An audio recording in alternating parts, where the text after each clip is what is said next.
Hi Magis gang, my name is Majojiba, Maji for short. If you're new here, you are welcome to my channel. If you're a returning subscriber, welcome back. It's always a pleasure to have you here with me. So I hope everyone's having a good week so far and you are not letting anyone or anything dim your light. So today I'm going to be telling you a story about my Canadian permanent residence application. And the thing is, this story is so long. I have been thinking about how to best convey the message to you all in a way that I still remain focused on the main points, because the story is also filled with a lot of emotions. So I'm actually going to be reading a story or making a video that is in the form of a speech, and this is like the only way I am going to be able to give you all the information, just so that I do not forget anything or include what I shouldn't include. Let's just jump straight into the video without wasting any time. So I have my trusty notebook here and I have written over 5 pages worth of gist for you today, so just bear with me, okay? And I would just like to say that if you haven't watched my previous video about why I left Australia, please do well to check out that video because it will put everything into context, okay? Once I had the money required to migrate to Canada, I submitted an expression of interest profile under the Federal Skilled Workers Program on the 24th of April 2019, and as you can imagine, I was excited and hopeful as anyone would be, knowing that getting a permanent residence for Canada was relatively easier than that of Australia. So how is it easier, you might ask? As of the time I applied, a Canadian permanent residency application under the Federal Skilled Workers Program did not require you to have experience in your particular field of discipline. That's like the program you studied in school. Rather, you can apply with any relevant work experience of at least 1 year within the last 10 years, which can be classified under selected NOC codes, also known as National Occupation Classification Codes. After submitting my expression of interest, also known as EOI, I asked a few people I knew how long it took for them to get the invitation to apply. Some said it took 4 months, others said it took about 6 months, which all didn't seem like the worst thing in the world. And at the time, I had a comprehensive ranking system score, or CRS score, of 450 points, which is not a bad idea for the Federal Skilled Workers Program. The express entry draws that were occurring around the time I applied were revolving around 440 to 475 points, so I was quite hopeful. And one thing about the Canadian express entry draws that you actually need to know is that even if your points are within the range of the points in the draws are also performed based on the dates and time people submitted their EOIs. So even if you had the minimum required points, you might not be invited during a particular draw because your EOI submission date and time do not fall into the category of dates and time for the people being invited. The month of May came and I didn't get an invitation to apply. June came, the same story. July came, the same story, but this was only 4 months in, so I considered myself to be in a safe zone based on statistics. However, the visa I came to Australia with was going to expire in early September 2019, so I was getting a bit anxious. I decided to look for a program to study so that I could get more time on a student visa, just in case the entire permanent residency process was not completed before the end of September 2019. It was a better plan instead of going back to Nigeria to wait for the residency process to be completed. So I applied to a school, got admission, and applied for a student visa. My IELTS was also going to expire expire on the 28th of October 2019 because the IELTS in question is the IELTS I wrote on the 28th of October 2017 to apply for my initial visa to Australia. Therefore, I needed to prepare to write another IELTS to be on the safe side because my IELTS had to be valid for me to remain qualified to be invited to apply for permanent residence. Fast forward to the 28th of August 2019, I got an email from the government of Canada saying I had a new message in my account. And as you would know, I was super excited. So I logged into my account and I saw a provincial interest letter from the government of Alberta. And I was both excited and in shock because I wasn't expecting anything like that. And I didn't apply for provincial nomination, so I couldn't understand why Alberta had interest in nominating me. The only thing I did while filling out my expression of interest profile was select a couple of provinces I would like to live in when I arrived in Canada, and Alberta was one of them. Anyway, my student visa was finalized sooner than expected, and even though I was happy to have a few more years added to my ability to legally live in Australia, I was actually hoping the visa process would take a little bit longer as my working visa was still active. So I was not on a bridging visa. So a bridging visa is basically a visa the government of Canada usually puts people on that their current visas have expired and they are awaiting approval of another visa they have applied for. However, since the student visa came earlier than expected, my current visa was made null and void. So my work hours had to be reduced from full-time hours of 40 hours a week to 40 hours per fortnight. So that's 40 hours every 2 weeks. Consequently, translating to less money coming into my account. Anyway, the government of Alberta gave me 30 days to gather and mail the required documents from Melbourne to Alberta. That is up until the 27th of September 2019. So I reviewed the list of required documents for submission and I felt the process was getting a little bit complicated. So I contacted several migration agencies in Melbourne and ended up having a consultation session with one of them. And after the consultation, I concluded it was wise to go ahead with them, so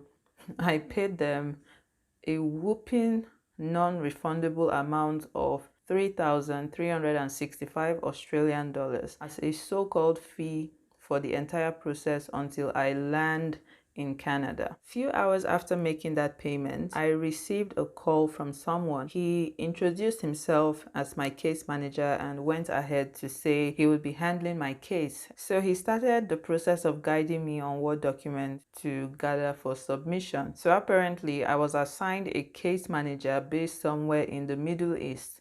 I became a bit confused about the fact that I am based in Melbourne and I have been assigned a case manager so far away. So I called the lady I had consulted with at the office and she then said their agents were based outside of Australia. Strike one.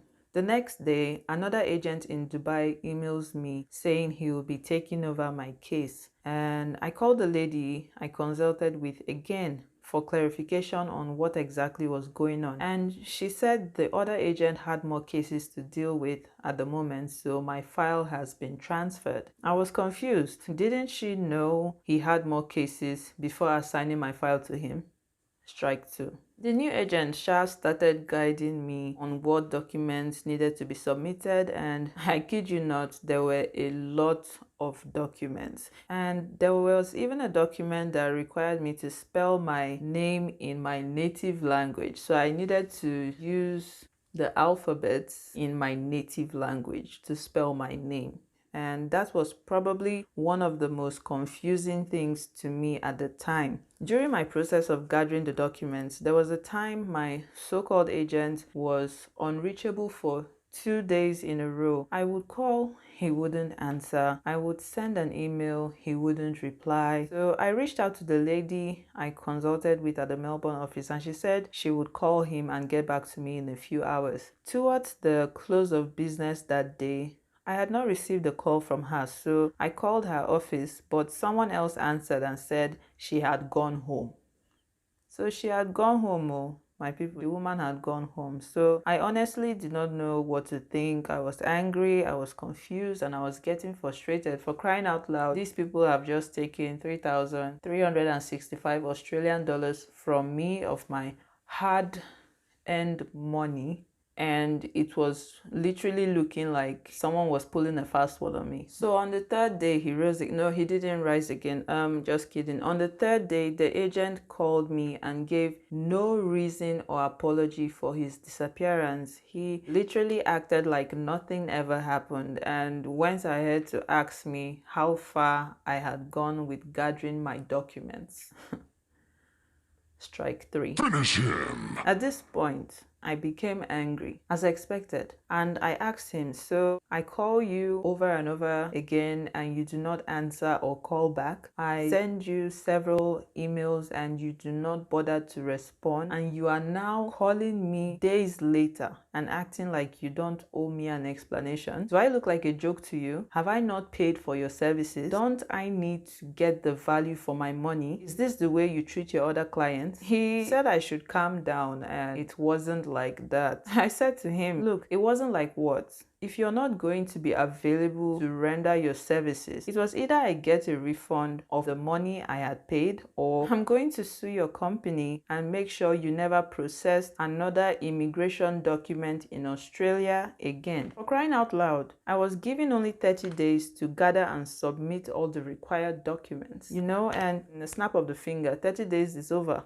At that point, he said he was sorry, but he still didn't give me any explanation for his disappearance. So I was actually able to send all the documents 1 week to the deadline. Therefore, I had to use the fastest shipping option available so that the documents arrived in Canada before the deadline. So on the 29th of September 2019, I had my IELTS general exam, and when the results was out 7 days later, compared to my previous results, I had actually lost 0.5 points in my listening component and I gained 1 point in my speaking component. But the points for my reading and writing components were the same. So basically I had 8 in listening, 8.5 in speaking, and 7 in both reading and writing. I went online and updated my Express entry profile with my new IELTS results, and my CRS score went from 450 to 447. I was completely devastated, no doubt. So I called my elder brother on the phone for moral support, and he suggested I consider rewriting the IELTS again to be on the safe side, of course. And I told him I wasn't going to write it again as I wasn't particularly stable enough to go through that stress. And the fact is, if I get invited by federal government of Canada, so be it. If not, it is what it is. And if I get nominated by Alberta, so be it. If not, it is what it is. I had really come to the end of myself at this point.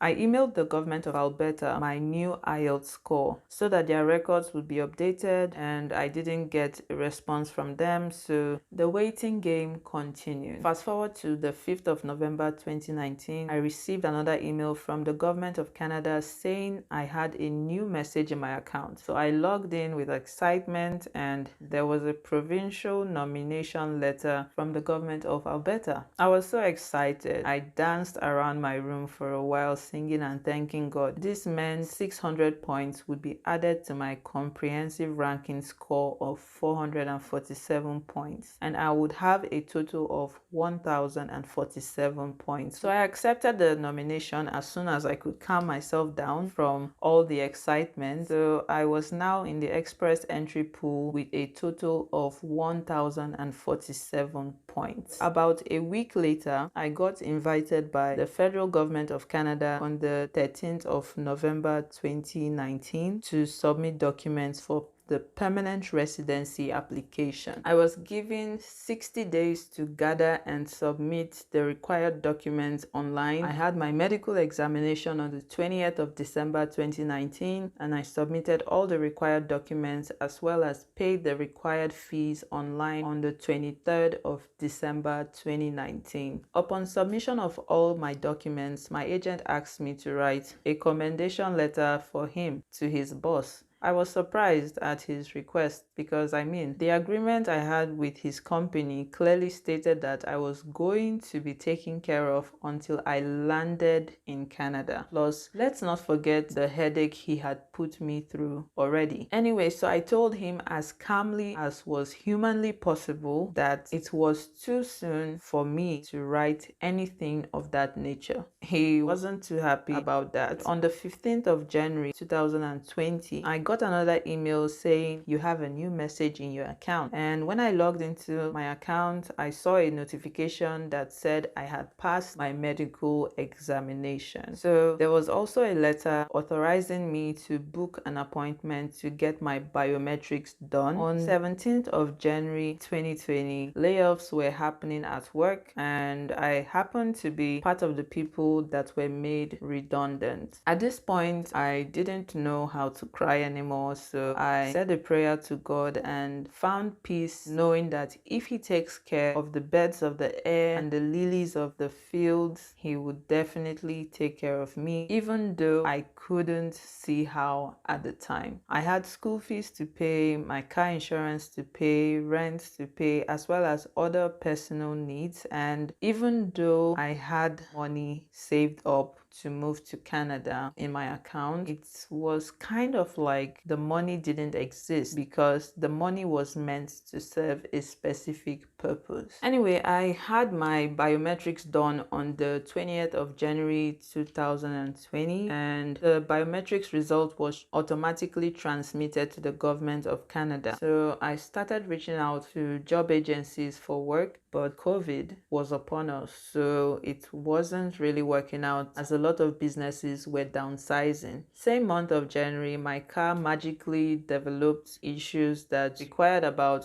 2,000 Australian dollars to fix. I was completely devastated once again, and I started using public transport to make all my movements. And that was also around the time the C-19 pandemic just started in Australia, and no one really understood what it was. So in the second week of February, I got a job at a security gadgets company to be packing security devices for 20 hours per week, because I'm in school and I can legally work a maximum of 40 hours per fortnight. So about 3 weeks into the job, I was told by the employer that they needed someone for full-time hours, so they were letting me go. After that, work was a bit inconsistent for me, and I struggled to eat even twice a day sometimes, but you wouldn't know if I didn't tell you. That same period, I was scheduled to record my How to Get a Job in Australia video.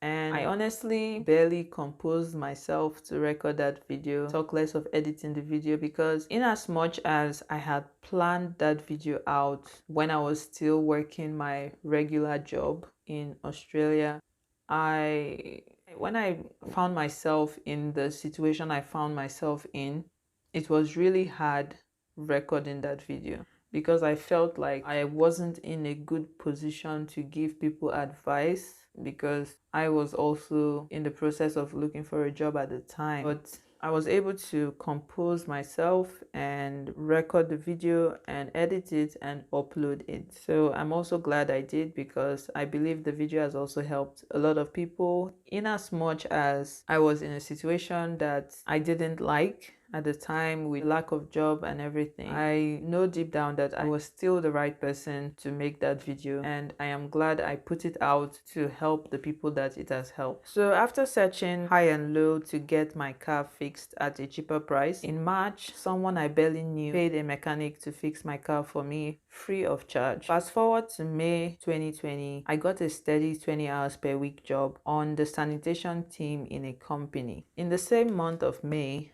I had little food in my house due to the inconsistent nature of work, but I wrote a grocery list in my phone of what I needed, even if I didn't have the money. And by the next day, I received a call from someone from my church asking me how I was doing, and I said I was fine, even if I wasn't. So he told me his wife would pass by later that day to see me. And I said, okay. I actually had a shift for the sanitation job that day, so I wasn't home when she came. And when I came back from my shift, my housemate said someone from my church came to see me and dropped some items for me. I went and saw the items and I completely broke out in tears, because not only did God use her and her husband to get me everything on my grocery list, there were more items as well. This was another gentle reminder to me that if God takes care of the birds of the air and the lilies of the field, He is more than capable of taking care of me as well. So the sanitation job lasted till the end of July 2020. In August 2020, I got a job as a quality control inspector at the company I worked at until I left Australia. Let's rewind back a bit now. When I looked at the timeline in my Express Entry account in January 2020, after I had done my biometrics, I saw that in the background check area, they initially wrote, "We will let you know when we start your background check." However, about 2.5 months into the process, towards the end of March 2020, I logged into my account only to see that the background check had started, but I wasn't sent a message to notify me, which was still okay because it meant the process was moving along. So now I didn't hear from the government of Canada again until the 28th of October 2020, when I received an email saying, "You have a new message in your account." Honestly, this "you have a new message in your account" emails, they're annoying, because I know it's for privacy and all that, to prevent certain things happening, but that email, no doubt it's annoying. But when I logged into my account, I saw my permanent residency application had been finalized and I had been approved. I was required to mail my international passport and 2 passport photographs to their Sydney office so that they could get my confirmation of permanent residence document and a counterfoil attached to my international passport. So I notified my agent and mailed the documents to them the following day. On the counterfoil in my Express Entry account, I noticed the validity was until the 23rd of October 2021. However, I couldn't plan to travel at the time because Canada had closed their borders due to the COVID-19 pandemic, and they were only accepting entry of select people, including new permanent residents with valid confirmation of permanent residence issued on or before the 18th of March 2020. However, I believed that God would make a way for me to travel before the expiration date of 23rd of October 2021. It appeared the devil was using my agent at this point, because he had the nerve to ask me, "What will you do if it gets to the 23rd of October 2021 and you cannot travel due to the restrictions still being in place?" I know this kind of sounds like a genuine question from somebody that could be just being realistic, asking about a contingency plan, but I felt at the time that he was just a buzzkill, because I just got this good news, and the next thing you want to put in my mind is the thought that it will expire and I will not travel, blah blah blah. My response to him anyway was, "It won't get to that point." He went ahead to say, "Well, if it does, you would be delayed for a while because Canada would need to replace your counterfoil before you could travel." I replied to him again, "It won't get to that point." By the 2nd of November 2020, I received my confirmation of permanent residency documentation and my counterfoil attached to my passport in the mail. Now the waiting game was on for my departure from Australia. So my so-called agent had the nerve to ask me again at this point to leave a review for him with his boss after displaying such lack of professionality throughout my application process. Well, as you have guessed, if you've guessed correctly, I did not give him any review, because if I had left a review, it wouldn't have been to his advantage as he expected. So I didn't see the need.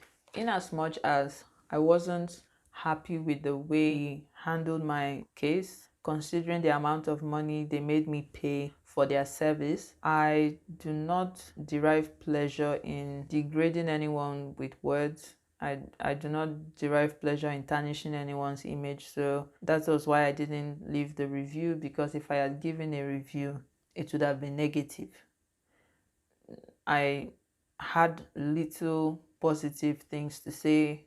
Most of it would have been negative, so I didn't see the point, so I didn't leave the review. Fast forward to the 21st of June 2021, the government of Canada announced that everyone who had a valid confirmation of permanent residence issued after the 18th of March were permitted to travel to Canada. They also added that if you were fully vaccinated from July 6, 2021, you might be exempt from quarantine on arrival. This takes us to the part 1 of my moving from Australia to Canada video. Okay fam, that's all for today. If you stuck around till this point, I know this was like a different kind of video, but if I wanted to really sit down and recollect everything, too many emotions would have come into this video, and I'm trying to be as minimal as possible. I just want you all to know that God is too faithful to fail. If you are going through any tough time, He will always come through for you. That is for sure. You just need to keep holding on. So I will see you all in my next video. But till then, as always, stay blessed and remember God loves you.